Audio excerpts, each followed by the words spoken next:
నమస్తేనే. ఏం పని చేస్తావే? కరువు పని చేస్తాం. కరువు. ఇప్పుడు ఈ బర్రెలు మనయేనా? కావా? ఎన్ని ఎకరాల భూమి ఉంది? నాకు భూమి లేదేం లేదు, అంత ఉండదు లేకుంటా. అందుకే కరువు పనికి పోతావా? ఇప్పుడు కరువు పనికి పోతే రోజుకి ఎంత ఇస్తారు? 300. 300 అంటే ఇప్పుడు పైసలు నెల నెలకి ఇస్తారా, వారం వారం? వారం పడ్డాక మనకు ఎన్నడు కొడుతుంది, నెలకు వచ్చేది తెలియదు, 2 నెలలకు వచ్చేది తెలియదు. ఇప్పుడు కరువు పని అంటే ఏమేమి పని చేస్తావే? పొక్కలు తీసుడు, మట్టి ఎత్తి పోసుడు, చెట్లు పెట్టుడు, ఇవి ఉంటాయి. ఇప్పుడు మీకు క్యాష్ ఇస్తారా, అకౌంట్లోకి వస్తాయా? పోస్ట్ ఆఫీస్లోకి వస్తాయి. పోస్ట్ ఆఫీస్లోకి వస్తాయి. ఈ ఊర్లో ఎంతమంది పోతారు? మస్తు పోతారు, పని ఉన్నప్పుడు 200 మంది దాకా పోతారు. అవునా? ఓకే. ఎన్ని సంవత్సరాలు ఉంటావే? 65. మరి రెస్ట్ తీసుకోకపోతే ఇంకా పని చేయాలా? మరి చేయండి ఎట్లా వెళ్తుంది? అంతేనా? ఈ పింఛన్ పైసలు సరిపోతలేమో. పెంచిన వస్తే ఏం సరిపోతాయి? అందులోనే 500 కడితే 1500 ఏమిటి సరిపోతాయి? ఎవరే మీ ఎమ్మెల్యే? ఎవరు ఎమ్మెల్యే? గాదెల కిషోర్. అదే మీ ఎమ్మెల్యే? అందులో సేవలు కాదే. గాదెల కిషోర్ ఇంకా మర్చిపోతలేవు ఎట్లా? అది ఉంటదేమో మరి, దాని మళ్ళీ పలుకుబడి ఎత్తట్టుంది. అందుకే మీరు 2 సార్లు గెలిపించుకురా. అప్పుడు గాదెల కిషోర్కి అయితే గెలిపించినాం 2 సార్లు, కానీ వాళ్ళు వినియోగించుకోలే. ఈయన గెలిపి 50,000 మెజార్టీతో గెలిచిన మందుల సేవలు గెలిచిండు. ఆడు పుక్కడిగా గెలిచిండు. ఇప్పుడు అందరినీ కుక్కలు చేసి బతున్నాడు. ఎందుకు? ఏమైంది? ఏమంటుండు? మీకేమంటుండే? మా కనుడా అంటే ఏం ఆక్రమించుకుంటుండు? ఏడా కండక్టర్ వచ్చినా ఏది వచ్చినా మన్ను కొట్టి అమ్ముతూనే ఉండి అన్ని రకాలు నడుస్తున్నాయి అని. అప్పుడు టీఆర్ఎస్ ఉన్నప్పుడు ఇసుక దందా నడుస్తుండే, ఇప్పుడు నడుస్తుందా? ఇప్పుడు ఇసుక లేదు, మట్టి కొడుతున్నారు, చెర్లల్లో మట్టి. అవి కూడా నడుస్తున్నాయి, అవి కూడా బాగా పట్టుబడి అయినాయి, అన్ని జరుగుతూనే ఉన్నాయి. కానీ ఇంత మట్టి ఇంత ఇసుక కూడా ముట్టనియని చెప్పే అప్పుడు చెప్పినోడు ఆయనే చేసిండు ఆ పనులు కూడా. అంతే. వస్తాడా? అందుబాటులో ఉంటాడా? వచ్చిపోతుంటాడా? మా ఎప్పుడోసారి ఏదన్నా ఉన్నప్పుడు. అంతే. ఆమెసరాడు బాగానే ఉంటాడా? మీతో కలిస్తే మాట్లాడతారా? మంచిగా ఉంటాడు అంటే? ఆయన సామాన్యుడు లెక్కనే వచ్చింది కదా ఎమ్మెల్యే. ఆయన సామాన్యుడు కాదు, ఇప్పుడు నాగవతిగానే వచ్చిండు ఆయన. అవునవును. ఇప్పుడు ఈ కాంగ్రెస్ పార్టీ వచ్చి 3 ఏళ్ళు అవుతుంది, కానీ ఏమైనా పనులు అయినాయా మరి తుంగతుర్తిలో? ఇక అట్నే ఆడాడ ఊరుకోటి గ్రామానికోటి అన్నట్టు జరుగుతూనే ఉన్నాయిలే. రోడ్లు అవి పోసారు. ఇప్పుడు టీఆర్ఎస్ కేసీఆర్ ఉన్నప్పుడు బాగుండేనా? ఇప్పుడు రేవంత్ రెడ్డి వచ్చినాక మంచిగా అనిపిస్తుందా మీకు? ఆయనదేమో ఒక వర్గం బాగా మంచి చేసిండు ఆయన. ఈయనేమో అందరిని ఒక్క లెవెల్ పెట్టిండు రేవంత్ రెడ్డి. గంతే లెక్క కాదు. అంతే. కాంగ్రెస్ పని అయిపోయింది అంటారు, అక్కడక్కడ అంటారు, నిజమేనా? అయిపోయిందని ఇప్పుడే అనొద్దు. అది ఆయన తలరాత ఇంది ఎట్లుందో అంది ఎట్లుందో అంతే. అది కలగనలేము. ఇప్పుడు ఊపంతా అయింది అంటాం, తెల్లారితోరికి ఇటు మళ్తుంది. రాజకీయ ముచ్చటే అయిపోయిందని అన్న ముచ్చట అనొద్దు. పైసా తింటారు, అప్పటిదప్పుడు అయిపోతూనే ఉంటది. అంతే. మరి ఇప్పుడు ఈ కిషోర్ ఓడిపోయినప్పటి నుంచి వస్తాడా? అప్పుడు వచ్చిపోతుంటాడా? రాడు. వచ్చుడే బంద్ అయ్యిండు. ఆయన 2 సార్లు గెలిపించుకుంటే అప్పుడు వచ్చిపోతున్నాడు కదా, ఆయన కూడా రాడు ఇప్పుడు. అంతేనా? ఇప్పుడు అసలుకే రాడు. పంచాయతీ బాగా అవుతున్నట్టుంది మందుల శ్యామలకు, ఆ కోమటిరెడ్డి బ్రదర్స్ కి. అయ్యేదంటే రాజకీయ నాయకులు అక్కడక్కడ అవుతాయి, కానీ మన దాకా రావు. మనకు అన్ని తెలియని నాటికి మనకి ఏమన్నా ఎంపీ మనుషులు ఇలా మనుషులు కొట్లాడుకురు, కర్రలతో కొట్లాడుకురు. నేను చూడలేదా? చూడని ముచ్చట మనం అట్లా. ఇప్పుడు నిన్న ఏం మాట్లాడతారంటే, కోమటిరెడ్డి బ్రదర్స్ ఏమన్నా తుంగతుర్తి మేయ జాగిరా, నా పర్మిషన్ లేకుండా ఎట్లా వస్తారంట ఉండు. ఆయన పర్మిషన్ అంటే ఈయన తిరగని నీరు చోటు ఉన్నాయా? నువ్వు అక్కడ పోతలేవా? సారి గౌరవం అటు పోతలేవా? నువ్వు అందరూ తిరుగుతారు. ఇగో గయ్యే వ్యతిరేకం మాటలు గయ్యే ఉంటాయి, కానీ అంతకన్నా మించిన ఏ ఉండే. అంతే. ఆడు యువనికి కిస్మత్ మంచిగా ఉంటే, ఓవనికి మంచి చేస్తున్నాడు ఉంటే వాడే గెలుపు. గంతే ఉంటుంది. కానీ అంటే ఈయన ఎస్సీ కాబట్టి కావాలని నన్ను రాజకీయం చేయనిస్తలేరు అని అంటుండు. ఎస్సీ ముచ్చట ఏడ ఉన్నా గట్టినే ఉంటుంది. ఇప్పుడు అంటే కర్ర అందుకుంటాడు, లేదని అన్ని రైట్కి వస్తే కాలు పట్టుతాడు. దేనికైనా ముందు వాళ్ళది నడుస్తుంది. మన కోమటిరెడ్డి అన్నదమ్ములు మంచోలేనా? మీకు ఏమైనా తెలుసా వాళ్ళ గురించి? ఇక అక్కడ మేము ఎందుకు పోతామే, పోలేము. అంతమందికి ఎంపీగా పనిచేసిండు ఇక్కడ నుంచి. వ్యక్తిగత మంచోడేనా? ఏ పార్టీలో తిరుగుతావు నువ్వు? కాంగ్రెసేనా? నువ్వు కాంగ్రెస్ తిరిగి మందుల సేవల్ని ఎట్లా అంటావు మరి? ఎందుకనే మంచి చెడు ఏదైనా గంతే ఉంటుంది. ఏ పార్టీలు ఉన్న కాబట్టి మంచి చేసినా చెడు చేసినా మంచోళ్ళే అనాలి. మంచి చేస్తేనే మంచి అంటాం, చెడు చేసిన చెడు మంచి ఎట్లా అంటాం? నువ్వు కాంగ్రెస్ పార్టీ ఉన్నావు కాబట్టి మీ ఎమ్మెల్యేని వెనకేసుకురావాలి, తప్పేముంది? నేను మన కడుపులో పుట్టిన పిల్లలు తప్పు చేస్తేనే ఓర్వా, నువ్వు గాయన నువ్వు వరిసేది ఏందా? నిజాలు మాట్లాడతావు అయితే. గంతే మరి. బతికిన 4 రోజులు చాలు, అబద్ధం ఆడి బతుకొద్దు. ఇప్పుడు మందుల శ్యామలు ఎమ్మెల్యే అయినాక చేంజ్ అయ్యిందా కొద్దిగా? బిర్రుగా అయిండు. బిర్రుగా ఆయన ఏముంది, ఆయనకు 5 ఎకరాల భూమి. ఇప్పుడు బొచ్చాడు భూమి సంపాదించినాడు. నిజం చెప్పు, అబద్ధాలు ఆడదు. కాంగ్రెస్ పార్టీ ఉండడం వల్ల భూమి మస్తు సంపాదించినాడు. సంపాదించకుంటే ఉంది. ఉత్తి మాటలు మాట్లాడుతూ మరి మీరు పార్టీలు కాబట్టి రేపు పొద్దుగాల మిమ్మల్ని పార్టీ నుంచి సస్పెండ్ చేస్తాడు ఇక. ఆయన చేసేదే దయబల్లం, ఆయన మనం కొనిపెట్టిండు. వాడు మమ్మల్ని ఆట ఆడుకుంటుండు కానీ మేము ఆయన సొమ్మేం తిన్నాం చెప్పు.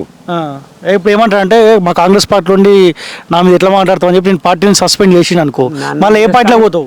నన్ను చేస్తాను ఆయన నుంచి కాని పని, నన్ను బదిలాడవలసిందే కానీ ఆయన ఎప్పటికైనా నువ్వు ఆడు పార్టీలోకి వెళ్తే ఎంకపోవాల్సినోడే. ఎందుకట్లా? ఏంది నీకు అంత పటారు ఇరుత్తం వచ్చింది అనుకో, 10 మంది వేయకుంటే ఆయన మందుల సామీలు ఎక్కడ ఉంటాడు? ఇంకా ఆయనకే నీతో అవసరం పడుతుంది కానీ నీకు ఆయనతో ఏం అవసరం పడదు. ఏం పడుతుంది? ఆయన వీకేది ఏముంది మాకు? అంతే. ఏముందా? ఏమన్నా వచ్చిన పదవి ఈ పేద ప్రజలకు పెడుతున్న ఆలోచన ఉంటేనేమో మనకు అంతోటి అరే మనం అంతోటి ఉండకుంటే అది రాదురా మనకు అన్న ఆలోచన ఉంటుంది. అవును, ఇప్పుడు కాంగ్రెస్ పార్టీ కార్యకర్త కాబట్టి ఇప్పుడు మీ కాంగ్రెస్ పార్టీ వాళ్ళు కాకుండా టీఆర్ఎస్ పార్టీ నుంచి కాంగ్రెస్లో ఏ వాళ్ళని ఎక్కువ పట్టించుకుంటున్నారు, అట్లా ఏమైనా ఉందా? ఇంకా రాలేదు. ఇప్పుడు మిమ్మల్ని అయితే పట్టించుకుంటున్నాను కాంగ్రెస్ పార్టీ వాళ్ళని. ఇక కాంగ్రెస్ పార్టీకి రాకుండా ఎట్లుంటాడు? వస్తాడు 4 ముచ్చాడు చెప్తాడు, మాగపోతాడు. ఇప్పుడు సస్పెండ్ చేస్తే ఏ పార్టీలో పోతావు? టీఆర్ఎస్లో పోతావా, బీజేపీలో? సస్పెండ్ వాడు చేయలేడు, నేను పోను బయటికి. నేను పార్టీలో ఉండి ఎమ్మెల్యేని ఇట్లా మాట్లాడితే ఆయన సస్పెండ్ చేస్తాడు పార్టీ నుంచి ఖచ్చితంగా. ఆయన చేసినా ఏం లేదు నన్ను. అంతే. చేస్తే ఆయన కోటేసి మనకి ఎగలబెట్టింది ఏముంది? అంతే. ఆయనకి వేయకుంటే మనం సస్పెండ్ చేస్తే మనం మేత పెట్టకపోయింది ఏముంది? అంతే. ఎట్లయినా గంతే. నువ్వేంది పింఛన్ వస్తుందా నీకు? పింఛన్ వస్తుంది. ఎంత వస్తుంది? 2016. ఇంత కలర్ అయిపోతే మొత్తం తెల్లగా ఉన్నాయి. ఇప్పుడేం కలర్ వేస్తాం? కానీ అది వైట్ పెయింట్ వేసినట్టే ఉంది, తెల్లగా. పెయింట్ ఏం కదా. ఓకే. ఏం చేస్తున్నావు? 2000 ఏం చేస్తున్నావు పింఛన్? 2000 మా సంవత్సరానికే సార్. అంతేనా? నీకు కూడా భూమి లేదా? భూమి ఉన్నది, 2 సార్లు నారు పోస్తే 2 సార్లు పోయింది. మరి ఎందుకు? ఈ ఎండలో కొంత నీళ్ళు పెట్టగానే చచ్చిపోతుంది, బావి నీళ్ళు. ఇక నారనే ఎండబెట్టి ఈ పనికి వస్తాం. అంటే ప్రాబ్లం ఏంది? నీళ్ళ ప్రాబ్లమా? నీళ్ళ ప్రాబ్లం, ఎండ గురించి ఆ నీళ్ళు పని చేయకుండా అయింది. బావి నీళ్ళు. ఇప్పుడు కాలువల నీళ్ళు రావా? ఇటు కాలువ నీళ్ళు లేవు. రావా? ఎంతమంది ముఖ్యమంత్రులు చూసి ఇప్పటి వరకు? ఇక ముఖ్యమంత్రులు అంటే ఇక చూస్తూనే ఉన్నాం. ఇక ఎంతమందిని చూసినావే? ఎంతమంది ఏం చెప్తాం? ఇక రామారావు అంతమంది నుంచి కూడా చూసినాం. అంతమంది కోరుండే రామారావు కంటే ముందు. ఇప్పుడు అంజయ్య కాంచి చూస్తూనే ఉన్నాం. ఒక 5-6 మందిని చూసినావు. చూసి ఉంటాం.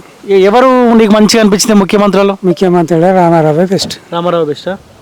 అంతా ఉత్తదని ఇప్పుడున్న బ్యాచ్ మొత్తం ఉత్తదని. ఎందుకంటే ఎవరు తీరు వారు చేస్తున్నారు కానీ ఫస్ట్ మనకు తెలుగుదేశం నుంచి ఆయన వచ్చినాయి కాబట్టి మనకు తెలియని విషయాలు రాజకీయం నేర్చుకుంది కూడా రామారావు తోటి. అంతే.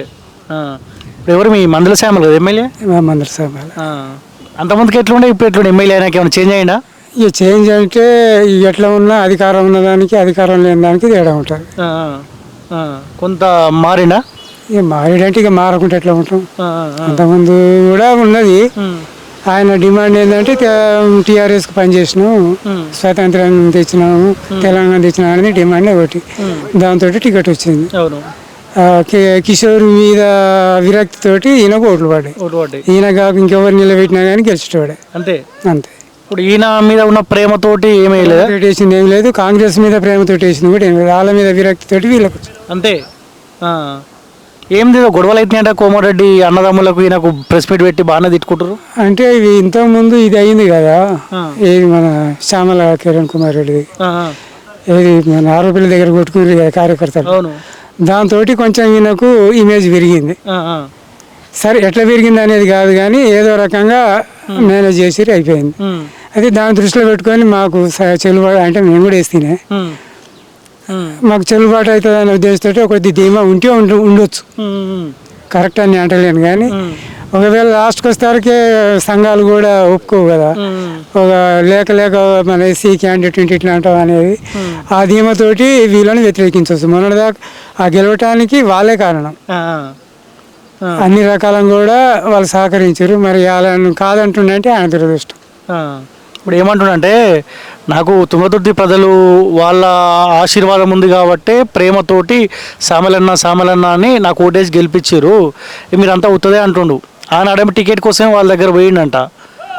లేదు, ఉత్తదే అనేది కాదు అది. ఎందుకంటే ఈయన మీద ప్రేమతోటి ఓటు, ఎందుకంటే టీఆర్ఎస్ నుంచి వచ్చిన రాగానే నీకు టికెట్ ఇచ్చి గెలిపించారంటే నీ మీద ప్రేమతోటి కాదు, ఆయన మీద కోపంతో నేను గెలిపించారు అంతే. ఇప్పుడు ఈ కోమటిరెడ్డి అన్నదమ్ములు రాజగోపాల్ రెడ్డి వెంకటరెడ్డి ఉండరు కదా, వీళ్ళు మీరు ఎస్సీ అంటారు కానీ మిమ్మల్ని చులకనగా చూడడం అటువంటిది ఏమైనా ఉంటుందా? అట్లాంటిది ఏముండదు. ఏమి ఇంతవరకు అయితే అది ఏం లేదు. మరి ఈయన మాట్లాడుతున్నారు కదా, మీ ఎస్సీ నియోజకవర్గం కాబట్టి చులకనగా చూస్తారు, మే జాగిరా నా పర్మిషన్ లేకుంటే ఎట్లా వస్తారు తుంగతుర్తికి అని మాట్లాడుతుంది. పర్మిషన్ అనేది ఈయనది కరెక్ట్ కూడా కాదు వాస్తవానికి. ఇప్పుడు రాజకీయంగా ఇప్పుడు అందులో నుంచి ఎదిగినోనివి ఇలా ఎమ్మెల్యే అయినావంటే ఆయనతోటి అయినావు, వాళ్ళతోటి అయినావు అంటే ఆయనే కాదు ఆ పార్టీతోటి అయినావు. పార్టీని దూషించడం అనేది కరెక్ట్ కాదు. ఎంత ఉన్నా కానీ అందరు కలిసి పని చేయాలి వాళ్ళైనా కానీ. ఎటు కూడా రెడ్డి సమాజాన్ని వ్యతిరేకిస్తే మా బయట సంఘాలు కూడా ఒప్పుకుంటాయి అనేది కూడా ఈయనది కరెక్ట్ అయిన సమస్య అదే కాదు. ఆనాడేమో అలా సపోర్ట్ చేసిరంట. ఇప్పుడు రాజగోపాల్ రెడ్డి కూడా మాట్లాడుతూ 100 సార్లు టికెట్ కోసం 90కి వచ్చిండు, మా దగ్గరకు వచ్చి బతిమాలతో మేము పార్టీతో మాట్లాడి టికెట్ ఇప్పించినాము, ఈనాడేమో అట్లా మాట్లాడుతుండని చెప్పి ఆయన మాట్లాడుతూ ఉండు. అయితే గాంధీ భవన్లో కూడా ఈ కిరణ్ కుమార్ రెడ్డిది అయినప్పుడు కూడా మాట్లాడారు కదా. అయితే ఈయన వచ్చే రాగానే ఇది ఏమంటే నేను వాళ్ళ సహకారంతో గెలిచినా అన్నాడు. ఆయన నాకేం తగాలేమి లేవు, ఫ్రెండ్షిప్ మేము మంచిగా పరాసుకలు ఆడుకుంటాం అది ఇది అని కూడా అన్నాడు. మళ్ళీ లాస్ట్కి వచ్చినాక మేము వదిలిపెట్టే సభలు లేదు, నా సమస్య మీద నేను అట్నే నిలబడతా అన్నాడు. సరే ఏదో అయింది, మళ్ళీ పెద్దల సమక్షంలో వాళ్ళు కలిసిపోయారు. అంటే అక్కడ అయినట్టు కూడా ఇక్కడ కూడా అవుతాను నేను, నా దగ్గరికి రావద్దంటే నువ్వు వాళ్ళకాడ నువ్వు గెలవటానికి వాళ్ళకాడికి పోయినావు కదా, నా కాడికి రావద్దంటానికి ఒక పార్టీ కార్యకర్త ఒక పార్టీ వర్గాన్ని నువ్వు మెయిన్ అనుకునేదాన్ని. మళ్ళీ జిల్లా ఒక్క జిల్లా నేను అంటే జిల్లా అంటే మన పాత ఉమ్మడి జిల్లా కాబట్టి వాళ్ళకు కూడా రైట్స్ ఉంటాయి. అంటే రాజకీయం అంటే నేను కాదని రాజకీయం చేస్తలేదు కదా, వాళ్ళ కాడికి నువ్వు పోయినావు కదా, వాళ్ళు నీ కాడికి వస్తుంది తప్పలేదు. తొందర పడుతుండే ఏమన్నా తొందరపడ్డట్టు అది మనం. ఎందుకంటే నా కాడికి నా పర్మిషన్ లేకుండా నువ్వు ఎందుకు వస్తున్నావు అనేది కరెక్ట్ కాదు. ఎందుకంటే వేరే వాళ్ళు ఏమనంటే నువ్వు వేరే నువ్వు బీఆర్ఎస్ నుంచి కానీ లేకపోతే బీజేపీ నుంచి కానీ వాళ్ళ నుంచి ఏమైనా అంటారంటే అది మాట్లాడు. కానీ నీ దాంట్లో నీవు చేస్తున్నావు అంటే రేపటి దానికి ఇట్లా మాట్లాడితే నేను తెలియకొల్లాడు అనుకుంటున్నాను అనేది కరెక్ట్ కాదు. అది అమాయకత్వం కిందకే వస్తుంది. ఎందుకంటే మనకున్న అధికారం ఉన్నది, నువ్వు ఇప్పుడు నువ్వు ఏదైనా చెల్లుబాటు అవుతుంది. రేపు రెండేళ్ళ తర్వాత నువ్వు ఏది మాట్లాడినా కానీ ఎవరు దేకాడు. ఇప్పుడు ఇసుక దందా నడుస్తుందా? ఇసుక దందా నడుస్తుందని చెప్పి అన్నాడు గాదర్ కిషోర్కి ఓటు వేయలేదు. స్టార్టింగ్ నడిచింది కానీ ఇప్పుడు బంద్ ఏమైంది. బంద్ అయిందా? బంద్ అయింది. ఆయన వచ్చినాకనే అయింది నడిచింది కానీ ఇప్పుడు బంద్ ఏమైంది. మట్టి దందా చెరువులో మట్టి తవ్వుతున్నట్ట వాళ్ళ దగ్గర తవ్వుతుండట. అక్కడ విషయాలు మనకు తెలియదు. ఎందుకంటే వాళ్ళ పరిస్థితి ఏటట్టు ఉంది మరి లోకల్గా. ఏది మరి వినికిడి అమ్ముకుండు అనేది వినికిడి చాలా పూడికే ఉందంట. అది మొత్తం ఈయన పైసలు తీసుకుండు అనేది అంటారు. అది నిజం అబద్ధం అయితే పూర్తి విషయాలు అయితే మనకు తెలియదు. తెలంగాణ రెడ్డిల మీద సౌడప్పు కొడతాడంట. సౌడప్పు కొడతా దండోర మోగిస్తా అంటుండు. అది కరెక్ట్ కాదు. దండోర ఎక్కడిది నీకు నువ్వు స్టార్టింగ్ నుంచి అలానే ఉండమంటే నువ్వు అధికారం గురించి మాట్లాడేదానికి దండోర వేస్తా అంటే దండోరాలు రావద్దా? నువ్వు అందులో పుట్టిన అందులో పెరిగినావు కానీ నువ్వు వాళ్ళకు చేసిన ఏమున్నది, ఏం ఘనకార్యం అంటే ఏం లేదు కదా. వాళ్ళ గురించి చేస్తే నీ గురించి వస్తారు. నువ్వు అన్యాయంగా నీ పార్టీ వాళ్ళను నువ్వు బయట వాళ్ళు అంటే మేము ఉంటాం, దండలో ఉంటుంది. ఇంకే పార్టీ అయినా వ్యతిరేకిస్తుంది. ఇదివరకు 4 ఏళ్ళ రామారావుకి వెన్నుపోటు ఓడిస్తే ప్రతిపక్షాలు అందరూ కలిసి చేయలేదా? అట్లా చేస్తారు. నువ్వు నీ పార్టీలో నువ్వే చేసుకుంటా ఎవరినో అంటే అది కరెక్ట్ కాదు.